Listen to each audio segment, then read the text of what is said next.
You know who you were talking about.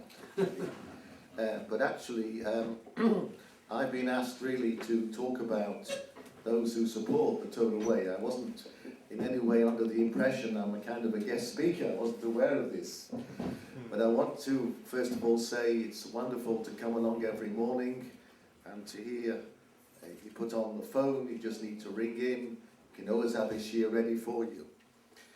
We find in the parasha that we're coming to, Ki Sovoi, one of the Inyoni mentioned, which has not been mentioned yet, is that when Klal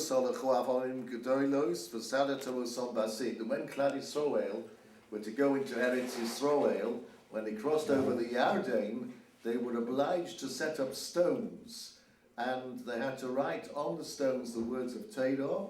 Exactly what was written on is a number of deos, whether it was the whole Torah, whether it was Yaseres Adibros, there's different deos on that. And then it says, V'sadato oisom basid. You've got to plaster over those letters. How was it done?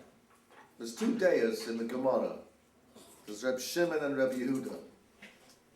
According to Reb Shimon, you plaster onto the stones, and then you wrote the words of Torah on the stones. According to Rabbi Yehuda, you first of all wrote the oisias of Torah, and having written the oisias of Torah, then you plastered over the letters. It's a very good question, according to Rabbi Yehuda, that the Baal Ponim Be'iros asks. Surely you have here, if you're writing the oisias, and then you're plastering over the oisias, you have the chikas Hashem. You're being mochek the Shem Havaya if you put plaster over the letters. So he answers, it's possible to peel away the plaster and reveal the letters underneath. So on that you can ask yourself another question. If you can peel away the plaster and leave the letters underneath, why do you cover over the letters in the first place? And the answer is that you want to preserve the oisios which are there. If they're there for a short time and you've got weathering and rain or sun, they can be moichek, the particular words of Torah which are there. And therefore the plaster over the oisios, according to Rabbi Yehuda, serves as a preservative to preserve the Torah. We see from here that divrei Torah require Shemirah, they've got to be protected. And one of the wonderful things about the Torah way is that everything that has been said has been recorded. If you can't remember something that was mentioned a year ago, just go back to number 264 or whatever the number is. You get a winning number and you'll be able to tune in. It's all there. The Shavtem Uri'isem. You'll go back and you'll see what's there. Quite remarkable. It's taka preserved.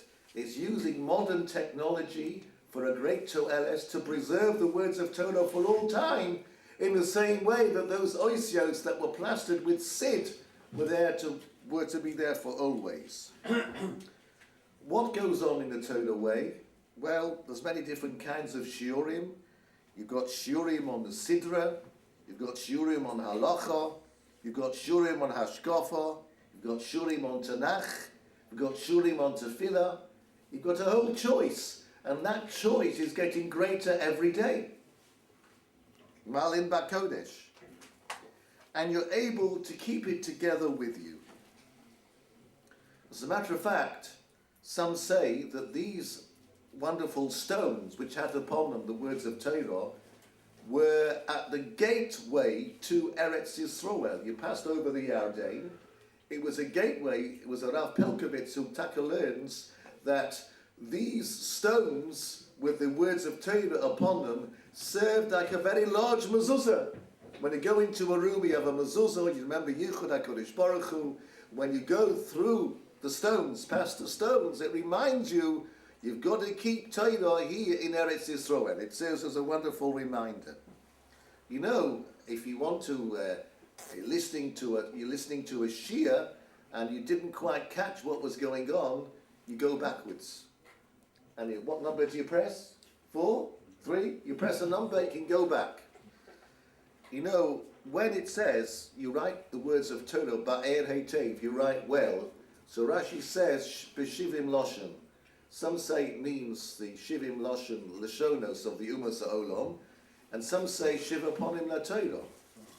There's a very interesting gematria on how you get 70. You get 70 ba'er heitev. Rashi brings in Devorim that Moshe Rabbeinu explained in shivim loshen. How do you get to 70? From the word heitev. You got hey. Then you have hey yud. Then you have hey yud tes. And then you have hey yud tes vov.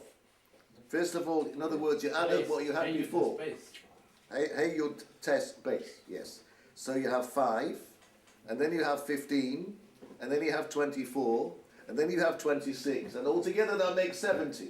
But the only way you make 70 is by going back again over what you said before. And that's what you do with the Torah way. You go back over, oh, missed the word, it's all there. It's there, the words are there in the atmosphere. You can go and you can recall the words that were said by the Magidei Shir. And upon this note, I would like to pay tribute to two staunch people who make sure that the wheels, the cogs of the Torah way are turning all the time. And I would like to pay tribute to Reb Moshe Margolis and to Reb Morris Milner for seeing that all those numbers are filled in. We're up to 1,020 something now, but you go and you look along, you see there's a space. Can this speaker come? He can't come, get this speaker. It looks easy, but I know there's a great amount of work behind the scenes to ensure that every single day there's going to be a speaker. And therefore, we'd like to pay tribute to you both today and all to the other people behind the scenes who make the Torah way the success which it has become.